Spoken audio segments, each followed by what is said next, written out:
All right, and we are officially recording, and this is going to be our first podcast. We're going to keep this right at 30 minutes. This is our pilot episode. We don't have our intro music. All that will eventually be to come.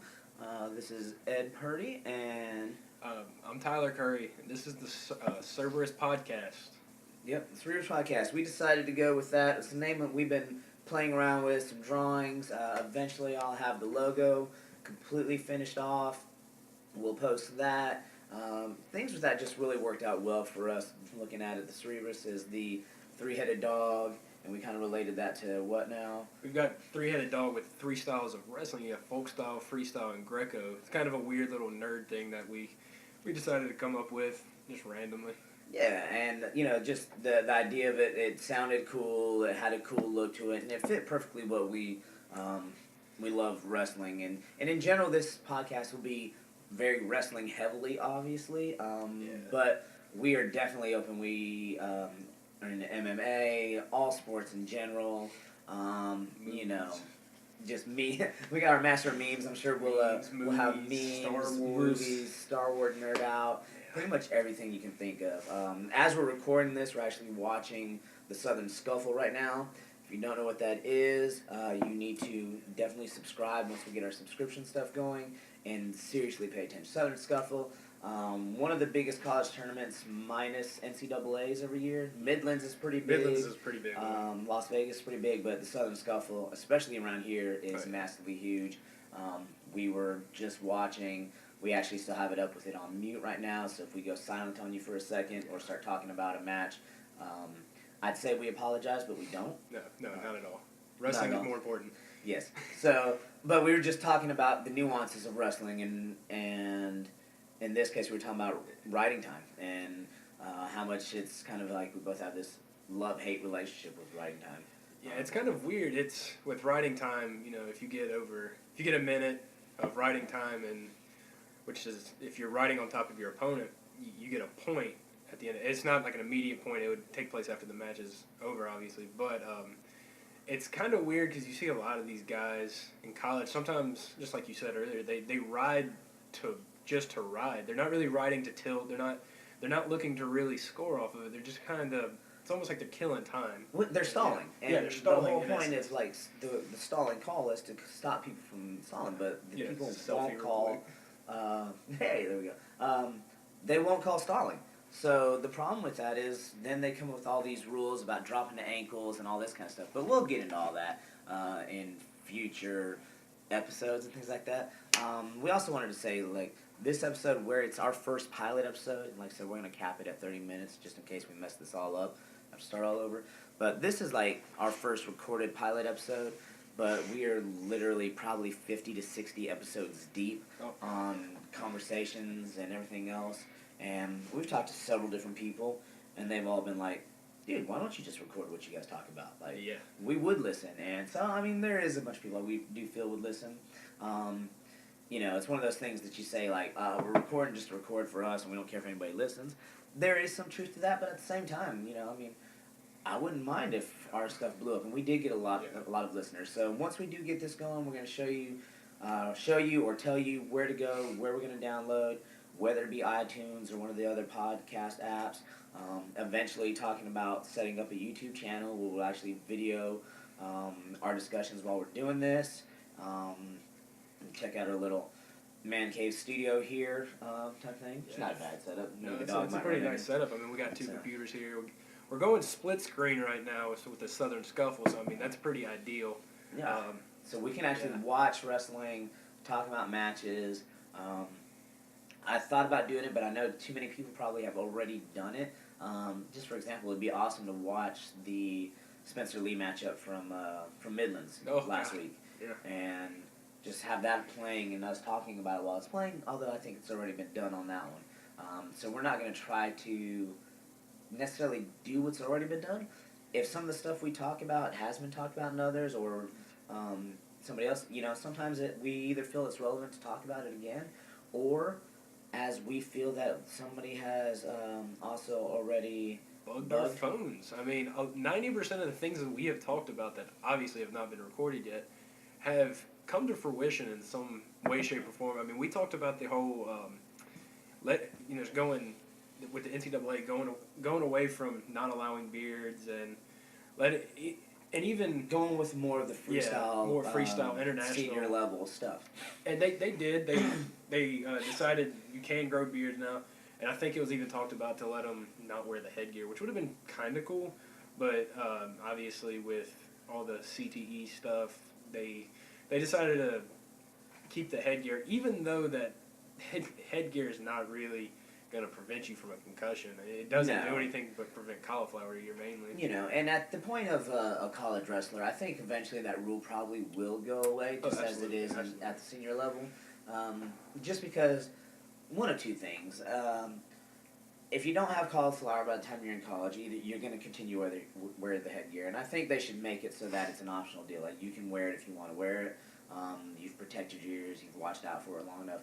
Or they already have cauliflower ear by the time a lot of people are in college. So what are they really protecting? My thing with headgear, and one of the reasons why I said I don't think that it will go away immediately or soon enough, is wrestling, as far as marketing and sales of things, between shoes and knee pads, headgear is the only other apparel that you can buy for something while you're wrestling. And there are a lot of places that have come up with some cool wraps that even go on headgear, and as far as Asics and Cliff Klein and all those things, they may not sell a lot of other things. They're not wrestling related. So headgear is one of the few items still that right now is mandatory. So everybody has to still buy it. So it's a big. I think part of that is just a dollar figure. Somebody else has realized that if we say you don't have to wear headgear, we're losing X number of dollars, at least at the collegiate college level. Yeah. High school level, we're still gonna have to buy headgear for our teams every X number of years when it's our turn to buy gear and stuff. But think about it. That's X number of programs at the college level that would just automatically lose out on $30 a pop. And if you figure, it's 10 weight classes, and if a team is buying 10 sets of headgear, that's $300 per team. Is it 72? I'm gonna have to look that up. Maybe next time around we'll actually have the other computer up and running, where we can look stuff up if we need to really quick to see how many Division I teams there are right now. And that's just Division I. There's Division II, Division III, NIIA. So that's JUCO. That's a good bit of money just on headgear alone that people would be losing. Now people are like, I don't know, maybe it's not that much to them, but I see these people jumping up and looking at another match over there. Yeah, I'm wondering what is happening. I'm going to bounce to another mat right here. We're going to be so professional. I'm going to bounce to another mat. It's not that one, not mat 2. Somebody just got pinned. And this is the mat that they were talking, the match that they were looking at, because I can see the dude that's in the corner over there. Yeah, this is what's going on here? These two wrestlers discussing something. and Cale Sanderson, coach of Penn State, fantastic wrestler. He's looking pretty. I don't want to say. Did they call the match? No, there's a challenge cube, so somebody challenged something. Red challenged something. Now, just so you know, I think that's the coolest way to have a challenge. Like in football, you have the little red challenge flag. No, wrestling, we have a block. You just throw that out there. That is awesome. That's the coolest thing in the world. No, what was even better about the challenge cubes is international wrestling. Yes. They will sometimes use some sort of stuffed animal. Yeah. And it was the best thing to see Tom or Terry Brands with the red angry bird throw that out on the mat for a challenge. If you don't serious men. If you don't know Tom and Terry Brands, please do yourself a favor. Look them up. They were my absolute favorite wrestlers when I was in high school. Coming up, still are some of my favorite wrestlers, probably all time. I just loved them. Loved Iowa wrestling. Still am a big fan of Iowa wrestling, even though I'm a Chattanooga alum and grad and wrestled there. But, to see the Brands brothers and to see them throwing an Angry Bird was the ultimate thing. I can't even remember. They had to have been in Rio or something. I can't even remember exactly what happened with them, which tournament it was. But that was just hilarious to see them do the challenge cube. Speaking of challenge cubes, though, I don't know how long ago the whole challenge thing was implemented, but it's only 3 or 4 years. But how valuable has that been as far as wrestling? Because so much of this is so fast paced, it's not even funny. You get a quick judgment call. Yeah. You're completely, you know, in essence, and we see it at the middle school level, obviously, and you even see it at the high school. You know, refs miss things; they're human. Mm-hmm. But how many times have you wanted to, if you could throw out a challenge to you and be like, "Hey, can we review this?" I mean, Spencer Lee. Oh God, I guarantee you, if he wouldn't have been wrestling unattached at Midlands, they would have thrown that, and from what I've seen, I would say that they would have overturned that call. Or what's the call that you can overturn? And here's the other thing with that: you got to look at, like, it's just like pro football. Like, when can you challenge? When can you not challenge? What's allowable? What's not allowable? Like, where are the ramifications of doing all that? I feel as an unattached, you know, with Spencer Lee being unattached and not being able to, I think that's. I don't want to. I mean, I hate to use that word because it sounds so millennial. You know, the word unfair. It is unfair though, because this kid, he's a freshman, and you know he's going into this. They still should have been able to have somebody there that he could needed challenge that because he Texan All-American. He's on. But I still want to watch that. I want to go back and watch it in live time, live speed, just so I can make the judgment for myself, minus seeing the small little 7-second clip. Yeah, and it's just like when you watch. Like I've said this over and over. When you watch pro football, or I guess college football has replays too. Like the replay, like. Anytime you slow something down to frame by frame, that looks like a catch. That looks like possession. Yeah. Well, of course it does. We just slowed it down. Like you hold somebody on your back and you pause the video. Yes, that looks like we can just be rolling, and then they actually took points off over here. Yeah, 3 points. It looked like because it was 7-4. Yeah, but when you take something like that and slow it down. Yeah. Anything can look like something. A picture can make something look different. So I really want. I got to go back and watch it. I watched that little clip. I didn't see the clip though. The clip looks, but I want to see it like. Yeah. I want to see the before, the after. I want to see the whole thing. Yeah, I mean, from the small clip that I saw, you see obviously it's just because sometimes if it's if it's a scramble situation, you take that little scramble section out and it does look like Solden. But if you were rolling before and after, like, where is it? Got the takedown. Oh, number 5 took out. Oh, sudden victory too. Number 5 took out. What is his name? Hoshlag? You and I took out Penn State guy. That's a name I don't really know either. So that's a young guy, but he's ranked number 1. Kale Sanderson. If oh my God, they're building. You're going to listen to this one day. I already know it. We just know because you've met Coach Freddie here, and. You got to meet him, and you're going to listen to this, and just so you know, you were supposed to meet me too, and I feel like one day you need to come on this podcast because it's going to be legit. Yes, and dude, and when you come on, look, bring gear. Bring gear, and or we'll just talk zombies again. Yeah. Like that was got to be the coolest discussion I've ever had with somebody. Is talking to. Right here. Yes, this NC State cat. His name is Boykin too. Yeah. Wow, we are all over the place. Sorry about that. Not really. We've kind of got comfortable now, and it's just turned into a normal conversation. We apologize. But it was the coolest conversation. Talk with Kel Sanderson about zombies. Lanky. Wow, this dude is tall, from Stanford, and then NC State. 5-9, so they both these guys upset some people. Oh, that's right. I watched Boykin's match last night. He upset Penn State's number 1. Really? Yeah. To get to this point right here. Why does he remind me of Mark Quintes right now? Because he's big and intimidating and scary looking. Yes, he's kind of got that. He's kind of got some of that. I hate to say it because Mark Quintes could eat me, but he's got that kind of little bit of baby fat. Yeah, he's just a little bit round. That's why he's a heavyweight, but he's strong and studly. He's no Tommy Washington. Yeah, but that's crazy. I don't know where he is right there with that. What's happening on Mat 3? Mat 3. All right, moving on to Mat 3 over here. Duke. 3-2. So this cat from Duke's actually pretty solid. I've seen some of his matches this year, and the last guy I remember from Duke that was really good. That was on there. The redheaded dude. That always had the compression sleeves. Yeah, he always wore the compression. And that was either the shoulder sleeve or like the undershirt type. Yeah, like before that was even allowed.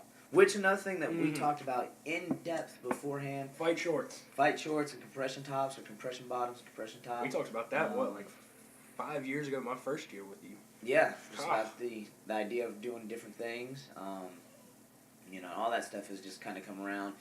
We've actually got, for our team this year, we've got some really cool gear with the fight shorts and compression tops. I mean, they're just pretty awesome. dude, that heavyweight took a deep shot in there. Yeah. And these guys do not look like heavyweights, like in the traditional sense of what you're used to seeing in high school and maybe middle school. You got to realize when you go watch an NCAA college level match, like this guy might be a little bit round in the middle, but these guys they're are big. Like even and they're not lineman big where they're big and round. No, these are like linebacker big. Yeah. Like they're big and just pro level linebacker big. You know. They look like a block of lead with the word strong carved into it. Yes. So. I mean, you look at people like notable heavyweights, just recent Gwiz, Kyle Schneider, Brock Lesnar. I'm sure everyone knows that already. Yeah, but he was a heavyweight. He's a genetic freak, though. A lot of people really still don't know that Brock Lesnar, even though he was in WWE and UFC, that he was 2000 NCAA. He was an NCAA champ, and then he was an NCAA runner-up his junior year, and then he was like in JUCO the 2 years before. And I can't remember the cat that beat him. Wes Handmaid? No. Was the guy who went on to play for the Patriots, if I remember correctly. Won a Super Bowl ring. Didn't even play football in college. Yeah. But then he went off and then tried out for pro football and ended up he did play for the Patriots and he's got a Super Bowl ring or two to his name. Wes Ham was that the? I might be getting his name mixed up, but I can't remember. The guy from Iowa. They used to have matches left and right. I can look it up real quick. Mako? No, the big heavyweight. From Iowa? From Iowa, yeah. Lesnar wrestled him. I'm trying to remember his name. Anyway, he was in a documentary called The Dog Days. Yeah. Which it shows I think it covered mainly. Minnesota. Well, if it covered Minnesota, I don't know how he wrestled Lesnar. I don't know, but I've seen the documentaries on Flow. Yeah. Which, speaking of which, Flow, I got to get back on and check it out. Since I renewed the subscription, I got to find the tab. Where are all the Flow films at? Those were awesome. My kid loves watching them, and they're just great to watch. There's technique, there's storylines. It's good for wrestling. Period. People that are watching wrestling or watch those, it kind of gives them meaning to watch wrestling. Oh yeah. You kind of get into the. And I don't want to say characters, but you get drawn into the people. I mean, you think of it. It sounds weird with a quote unquote storyline, but it's like what just happened last night. Clemson, Alabama, and football. That's there was a storyline. I'm a huge Clemson fan. Yeah, there's a storyline. It's a rubber match, and it honestly, everyone was anticipating that. But with wrestling, you get matches like Isaiah Martinez and Nolf from Penn State, where. Did he wrestle Nolf or was it Zane? Was it Rutherford? No, I remember who was it? Nolf that upset him. Yeah, so it was Nolf that upset him? Then I think they met up later. Yeah, they met up later in the he beat 2015. Well, it was that same year. It wasn't this year. It was it was last year. It was last year. 16 because he won it. All right, so that was last year was his third. Would have been his third NCAA championship. Because the first year was Dylan Ness's last year. Yeah. And he beat him. He just manhandled everybody on his way to it. Then he came back, and I think was pretty much in control. And last year is when he ran into Nolf, lost to Nolf, and then I'm pretty sure they wrestled again at the Big Tens, and I can't remember who won. I was just saying because I think that might have been in 2015 because that's the same year. You're right. You're right. Because it was the second year. Then he wrestled. And then T.J. Dudley, Irmo kid. Yeah, because you're right. Because it was the second year that he ran into Nolf. I can't remember who won at Big Tens. I think Imar did. Yeah, Imar did. And then Imar won in spectacular fashion in NCAA's. And then last year was the upset where he lost to Penn State. Yeah. Which kind of broke my heart because I really felt that Imar had. Speaking of Penn State and upsets, Bo Nickel beating Gabe Dean. Now, granted, it was controversial, but I mean, last year's. I'm looking forward to this year's NCAA's already. It's looking like. I mean, just imagine if they take off that red shirt from him. I mean, and he is actually in that lineup. I want to know their lineup is. It's surprisingly I don't know why we weren't talking about them more.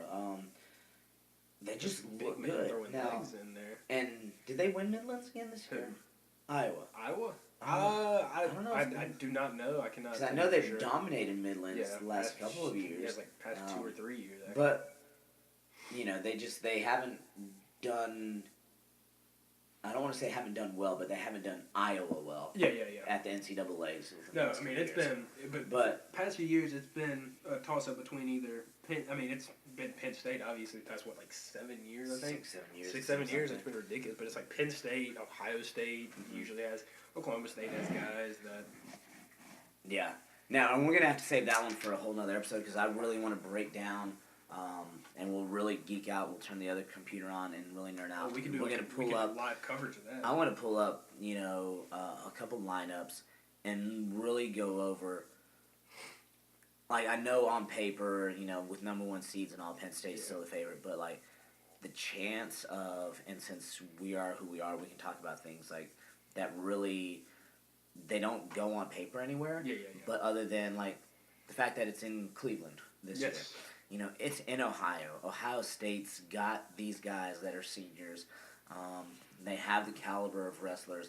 If they have some things go their way, I mean, they're the intangibles that aren't on paper, and, like, literally be like, wow, can they pull this off? Yeah. And I mean, there's always upsets in the NCAA. Yeah. Always. And then also, just not only that, but, like, I also want to really look at, like, Iowa.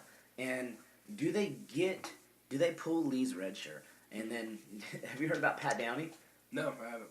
All right. Pat Downey, if I remember right, was Iowa State. Like, he's just completely out of pocket. He says so much stuff. Yeah. He's talked about how he can beat Bo Nickel.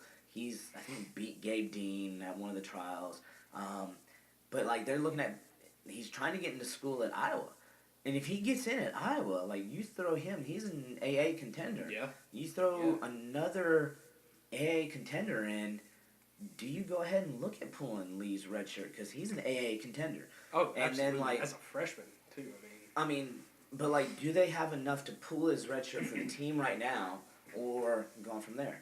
And heck, that's a whole nother discussion that we've had, is just red shirts and how much the red shirt landscape has changed. And I'm not going to say that we're the only ones that have had that discussion, because other people have that discussion on podcasts and I've listened to them. But it's one that we've also had as well. Is that, wrestling is different than other sports. Generally with red shirts, and even when I wrestled in college, the general assumption was when you went to college as an athlete, you knew you were going to be there for 5 years. So you were going to redshirt your freshman year to get ready for that college level grind, probably whatever sport you're playing.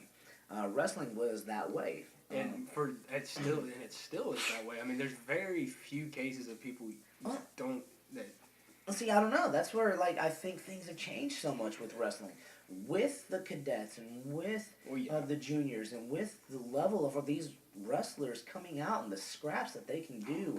And the level of wrestling from freshmen now, like, how many freshmen have actually won and placed and AA'd, I mean, it's like caliber wrestlers, like, we've already talked about Spencer Lee, and Gavin Teasdale will be there. I mean, Siriano last year, if he hadn't hurt his ankle. Dayton Fix is phenomenal. Chad Red was one that Chad Red is still, he's up there. He's going to be fun. He's fun to watch. Him and Lee had a battle at who's number 1 back then. Yeah. But that little scramble they had. Like, the level of freshmen coming in now is like, and also with the grind of it, like, you can get hurt. Yeah. Your sophomore, junior year and need your red shirt then. Or, is it a gray shirt for Olympic years, different things like that. I think it's okay to start true freshmen now. Because I think there are enough true freshmen that are at the level that can go, that we shouldn't be anymore, you're a freshman, we're just going to redshirt you. And, I mean, I kind of see with the whole wanting to redshirt a freshman because, you get someone who's, and I heard it on that Dog Days where, Jay Robinson, coach at Minnesota, was talking, he was talking about how you get these guys who are state champions, they could even be 4-time state champions out of high school, and you bring them into the college wrestling room, and you get these All-Americans who are pounding on them, grinding them. It's just gritty. It is a different level. But at the same time, wrestling has evolved. It has so much, and that's the thing. Like, it used to be, you went from middle school stud wrestler to the high school room, and you got put back in your place. And then you built yourself back up. And then you go from high school stud wrestler to a college room, and you get put back in your place. And then you build yourself back up, and that's what you need, that red shirt. But it's now. But anymore, you can come out and be a stud in some of these rooms. Because you're getting these national tournaments like that. You have in tournaments like Who's Number One or like stuff like this. The Super 32s and stuff like crazy stuff where you're getting to see where you're at. It's not like, I'm going to use football for the example just because it was on last night again. It's not like football per se where I still think that there's a difference because with wrestling it's a weight class based thing. Yes. Like you can come out in your high school room and you can be a stud at your weight at the college level because you're at your weight. Yeah. Whereas you come out being a top prospect in high school football, I still think you should take your redshirt year, unless you're at a smaller school or something, and you need to gain some size and some strength and get used to playing, not wrestling, but playing against other grown men, because that's the difference. Because in wrestling, you're at least with people still within your same area and weight class. Like you stick a top prospect running back in high school out, as much as I love him, put him out there on the field, and there are some grown man linebackers that are going to eat you up, and you just need that year of redshirt to get used to that level of hits and strength and everything else. As much as I love him, and he's a sophomore this year, but Tavian Feaster, kid from Spartan High, great running back. I mean, he's going to be a good running back for Clemson, but he's going to be great.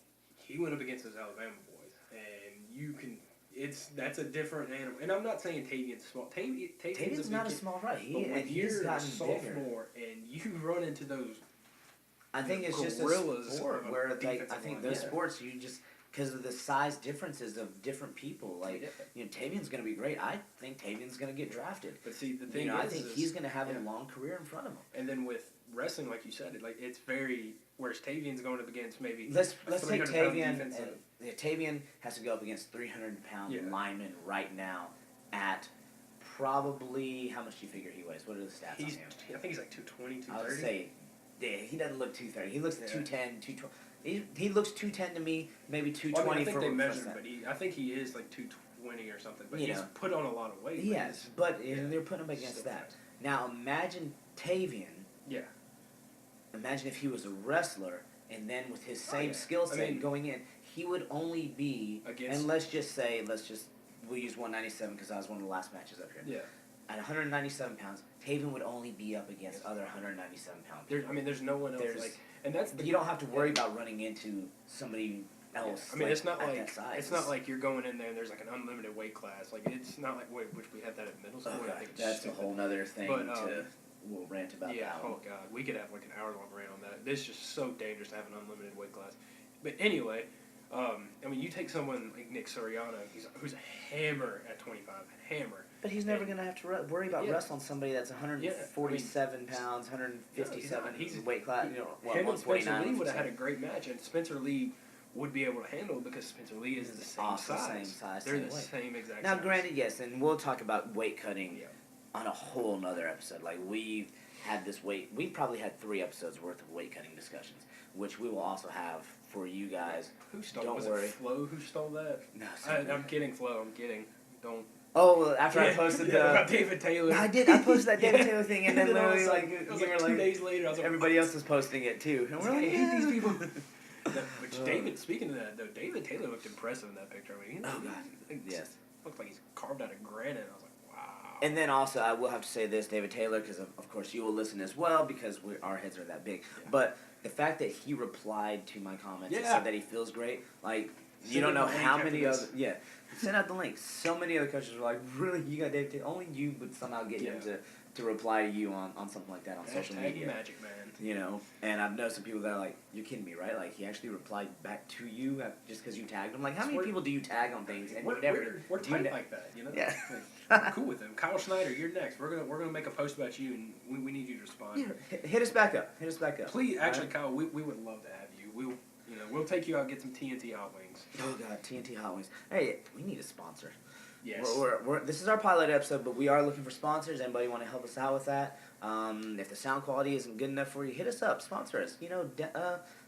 Send us a mic or something. We do have one mic. It's turned out pretty cool so far. Joe Rogan, I know you probably have some extra mics laying around with the... Anything you guys want to do to help us out, suggestions, hit us up.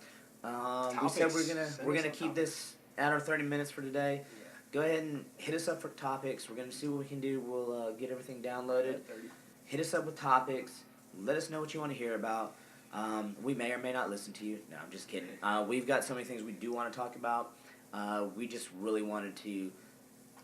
2018. Yeah. We've been talking about doing this forever. We had to get it set up. We're going to do this up right. I'm going to get the logo finished up. We'll put it on our stuff. We'll get us some intro, outro music. But this really is the pilot episode. So those of you here, ground one, ground zero. It's been a long time coming. Here it is. Thanks for listening. And we will be back once we decide on our schedule whether we want to go weekly, bi-weekly, and we'll do our best to keep it at probably 30 minutes, 45 minutes. If we hit a good topic, we might allow ourselves to go to an hour because, one of the things I do enjoy about podcasts is the ability to listen to them but not be tied down forever. That's why I like, time and a half mine when I'm playing it. But, 30, 45 minutes of good topics, things that you guys want to hear about, because if we're talking about, we know others that are like-minded have talked about it, want to hear about it as well. But we don't want to eat up your whole afternoon with 3-hour podcast. So I can't believe it's already been the 30 minutes. I mean, I was looking at the clock. I was like, "Oh, wow." Yeah. But I'll probably get this uploaded. It'll probably be on my personal YouTube channel, which is just my name, Tyler Curry. I'm probably going to end up getting a page simply for this podcast alone. And then we'll archive the episodes, we'll put them on there as old episodes, and then we'll get things going with new episodes and downloads and everything else. Yeah. So and just hit us up in the comments. We'll probably share the link out. Y'all spread the link around. Get some people listening. Give us some ideas on topics. The only thing I would tell you not to let us talk about is basketball, because I don't think either of us really know much of anything about basketball, because it's not a real sport. But it's just our opinion. Basketball, I mean, whatever.